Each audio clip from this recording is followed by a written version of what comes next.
Hey, what's up guys? John here. Between 250 and 500 banks are set to fail, according to USC, Stanford, and Columbia.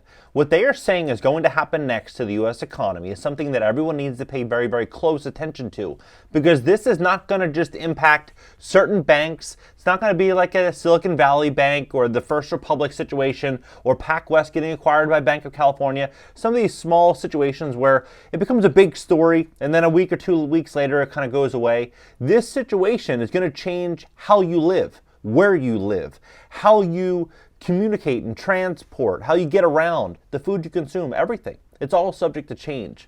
And this isn't something that just came out today.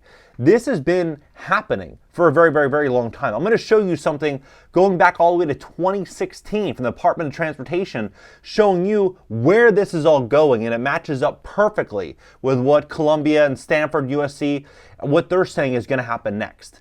This is absolutely unbelievable. Please hit the like button. Hit the like button. YouTube will share this content to educate more people about what's going on in the U.S. economy. And if you'd like to fix your credit to position yourself for what I believe is going to be the greatest wealth transfer in American history, we'd love to help you, give you a free strategy session in my company, GreatCreditFast.com. If you have late payments, medical bills, charge-offs or closures, bankruptcies, repossessions, or any negative item on your credit report, go to GreatCreditFast.com. Click the link in the description just below this video. Schedule a free strategy session. Take a look at this. So, U.S. banks get slammed with another $160 billion in losses as commercial real estate faces its biggest crash since 2008, right? This came out yesterday.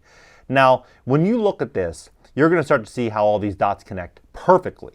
The commercial real estate sector is at risk of seeing its biggest crash since 2008, and that could slam U.S. banks with up to $160 billion in losses. That's according to a new working paper from researchers at USC, Columbia, Stanford, and Northwestern, assessing the impact of higher for longer interest rates on commercial real estate industry and the U.S. banking system. The paper, titled Monetary Tightening, Commercial Real Estate Distress, and U.S. Bank Fragility, used a framework developed earlier to examine the Fed's aggressive rate hikes in 2022, which weighed down assets like stocks, bonds, commercial real estate. It estimated that due to declines in property values from rate hikes and remote work, about 14% of all loans and 44% of office loans are in negative equity, meaning values are less than the outstanding loan balance. As a result, 10 to 20% of all commercial real estate loans could default.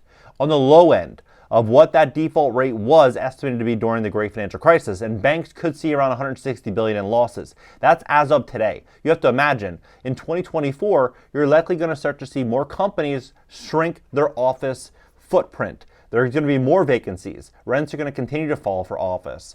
This evidence does not suggest that if interest rates remain elevated and property values do not recover, default rates could potentially reach higher levels, comparing or even surpassing those during the Great Financial Crisis. It added, other experts have also warned trouble for commercial real estate space, talking about $1.5 trillion in debt that's set to mature in the coming couple of years, the prospect of additional bank losses, raising fears of another bank run similar to the upended Silicon Valley situation, right? Now look at this. They say, as a result, it could be 31 to 67 small regional banks becoming insolvent. This is just because of commercial real estate. And another 340 banks could face insolvency due to losses stemming from higher interest rates. So, saying 250 to 500 banks, let's take an average of 50 banks here, right? And then you have this 340 banks. You're looking at 390. So as an average, it probably would be somewhere between 250 to 500 banks. If you add everything together, worst case scenario, and office vacancies continue to get worse, it's going to likely continue to push us close to that 500 bank situation. Now, if you look at how this whole thing works, it's really unbelievable. So look at this. You have New York Post saying the same thing, 160 billion in losses, but in the third quarter of this year was 684 billion for bank losses, right, as of November 30th. But now look at how all this is going to start to connect. Now you have commercial to residential office conversions. What I think is going to happen is I believe banks, they're not going to be lending half as much as people think on these commercial properties. And when they have to go bank, lenders or investors have to go back to the lenders and ask them to refinance their loan. If they're underwater, they're not going to get that loan. The bank is going to take the asset back. The only way in which they're going to be able to hold on to that property is if they have significant equity in their properties. And most people don't. Right? And so as the bank starts to take these properties back, it just so happens that they have a plan for all of these office to residential conversions that have been dating back, almost 8 years. This is according to the Department of Transportation. So commercial to residential conversions addressing office vacancies. Now, look at how many, there's even a framework on CoStar. Biden administration publishes guidance to encourage commercial residential conversions, and they are working on $35 billion in funding to unlock for developers and investors to go convert all these offices. So when you look at all these offices that are already being presently converted, and then you look at this situation, this is from 2016. So look at this, 2016. There are all these different cities that have applied. And this is, I'm going to pull this down so you can see the URL, transportation.gov, right? DOT Smart City Challenge. And there's Austin, right? Just so happens that Austin has a population of 967,000, right? And there's 232,000 apartments. There's 120,000 units under construction presently in Austin. So there's going to be an influx of inventory of over 50%, meaning rents are going to continue to fall, meaning that all those properties that are being developed in Austin, they're not going to yield the same type of return if there's so much more supply. As interest rates rise, it's going to greatly reduce the value of these properties. So what's ultimately going to happen? It's probably going to be taken from the banks or from these investors, goes right back to the banks. It's going to be turned into affordable housing. Now, when you say, well, how is that possible, John? They're really going to turn this into affordable housing? Look at this. Look at this. This is 7 years ago. This is on the website. This is San Francisco. Services. And we reduce the need for parking, which means we can start converting some of our parking structures into affordable housing. Right, they're going to be converting their parking structures into affordable housing.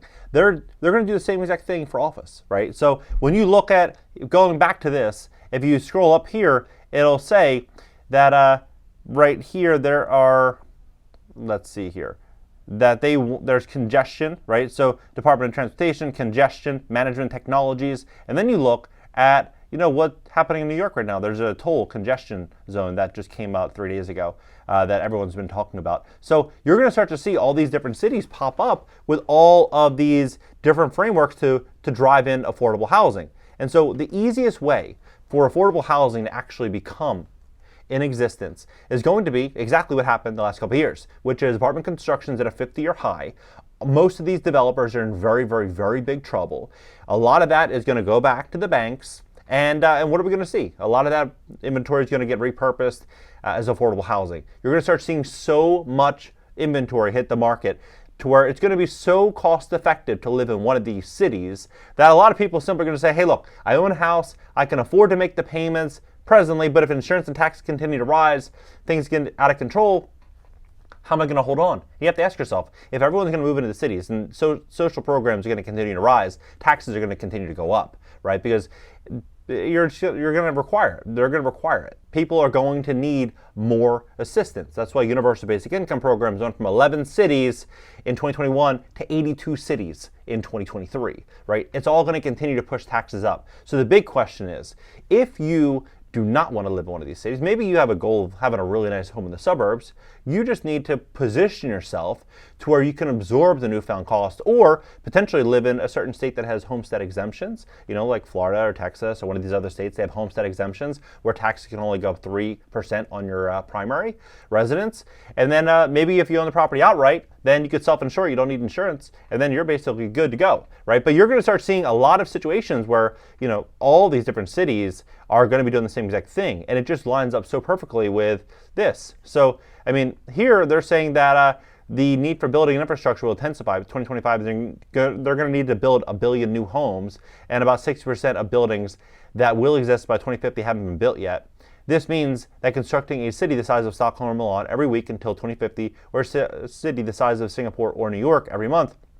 Now, when you look at their cities, it matches up pretty perfectly with the same exact map here on Department of Transportation dating back 2016. So it's very, very interesting to kind of look at how everything's going to connect, and it's pretty obvious to me what's likely going to happen with commercial real estate. We're going to see a situation far worse than 2008 across commercial real estate, across multifamily. We're going to see rents fall and to the likes in which we've never seen before in this country, just because there's going to be so much demand for affordable housing, and there's going to be so much inventory that the banks are going to start taking back that it would not surprise me at all to see some of these banks doing direct tax incentive programs, or really just write-offs directly from the government, getting real big handouts, and they'll probably be more profitable doing these deals directly with the government than finding investors that are going to buy them at the current standards or the current pricing that they're going to be acquiring these assets at. And that's why if you look at a lot of cities right now, you're seeing huge markdowns on office buildings. You're seeing huge markdowns on a lot of these once prized trophy assets. Now what's going to happen? What's been happening? They're getting 40, 50, 60% haircuts over the last couple of years. Now you have to ask yourself, if 2024 and 2025 is going to be a year with higher interest rates, possibly, or much higher likelihood of unemployment, what's going to happen? More people are going to demand help. More people are going to demand help, and it looks like help is on the way for those that want it. What do you think about this situation? Think we're walking into a very, very, very big wealth transfer? I personally do. I think it's going to change real estate investing, and I believe we're going to see a lot of people make a lot of money converting these offices to residential. I mean, you have to think about this. The entire economy that we once knew is changing. The entire economy. There's going to be some really big winners. There's going to be a lot of, what they would say losers, right? There's going to be winners and losers. In every single game, there's winners and losers. We're walking into a situation where the rules to the game are getting completely rewritten in America. And smart and savvy entrepreneurs and investors, I believe, should position themselves accordingly in the right business, having the right strategy, with the right credit, putting themselves in just a position to where they can move and pivot. Because in 2023, money is options. Options is wealth. What do you think about this entire situation? Drop below, hit the like button. If you'd like to fix your credit, we'd love to give you a free strategy session at my company, GreatCreditFast.com. That's GreatCreditFast.com. If you have late payments, medical bills, charge-offs, foreclosures, bankruptcies, repossessions, or any negative item in your credit report, go to GreatCreditFast.com, click the link in the description just below this video, schedule a free strategy session. Catch you next one.